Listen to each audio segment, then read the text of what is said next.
Hello folks, Karl Smith, the UK Hypnosis Academy again, and I'm with Marx Howell at the moment, and we're going to be talking about what he does and some of the fascinating stuff that you'll be introduced into with forensic hypnosis. So Marx, tell us about what you do and a little bit of who you are and what products you offer.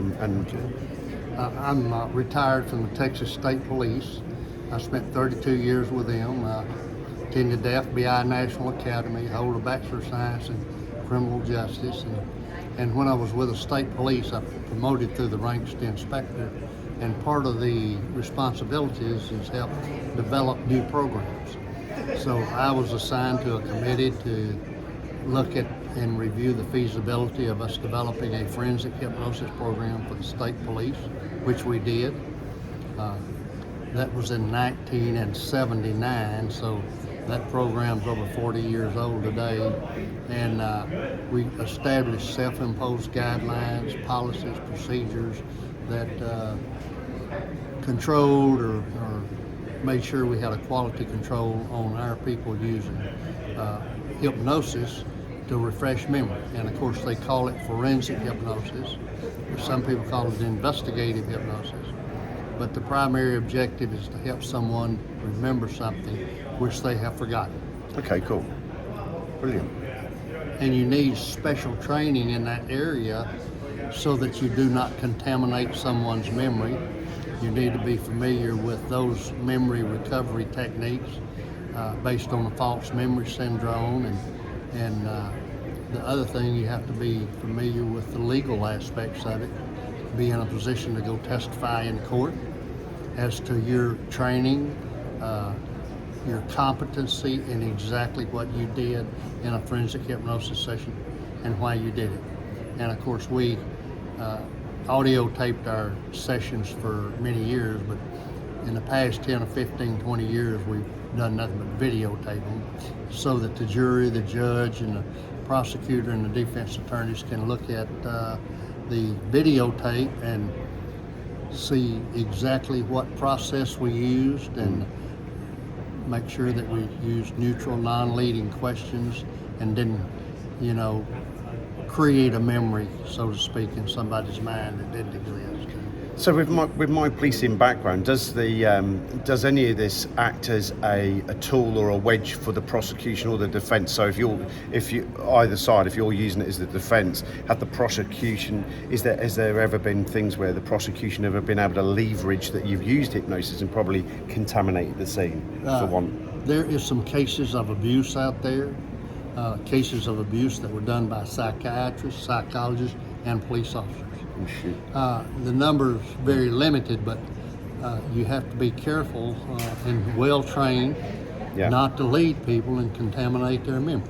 Now there's a federal case in the United States, Rock versus Arkansas. Ms. Rock and her husband, Vicky Rock, shot and killed her husband. And they subsequently arrested her, convicted her, and she appealed it to the Arkansas Supreme Court. They upheld the conviction, and she then appealed it to the United States Supreme Court, and they ruled in her favor.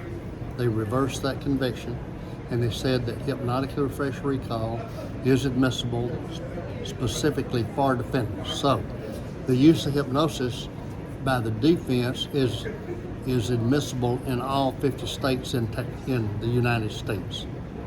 And you have to use proper techniques and guidelines. Hypnosis, when used, the United States Supreme Court instructed the state level jurisdiction courts that it would be wise for them to establish some policies, procedures, guidelines that the judges could look and review a hypnosis session and use that as criteria in determining whether it should be admissible or not. Brilliant. So we were getting approval or authority from the federal court, the Supreme Court, and then Texas adopted rules, policies, and procedures that were very similar to the ones the state police had already adopted, and said you have to follow these guidelines in the Zaney case, which is very well known in the state of Texas. So it is legal.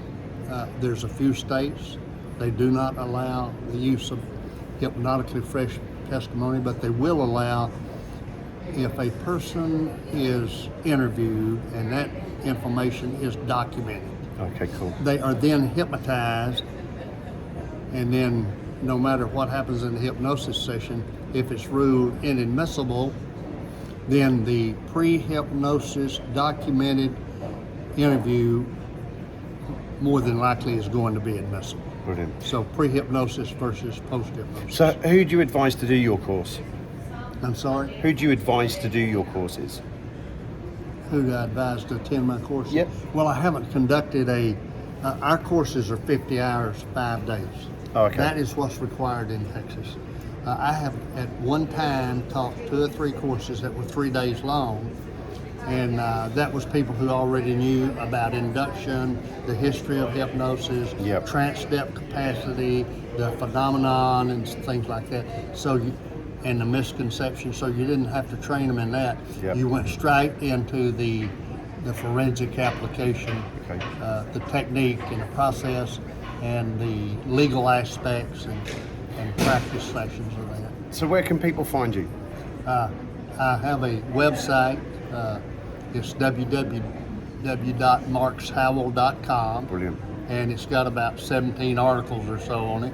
And you're free to download those articles, print them off, give them to your students, print them off just for your own personal knowledge, and feel free to share that information with anybody that you see. Brilliant, thank you. All the details will be below, how you can go to Marx, and then we can go from there. Guys, if you're interested in forensic hypnosis, the man to talk to. So my name's Karl Smith with Marx Howell at the moment. It's been great speaking to you, and hopefully we'll get you on the channel and do a big interview with you and talk more about it. But thanks very much, guys. Don't forget to go out there and practice, practice, practice. Take care.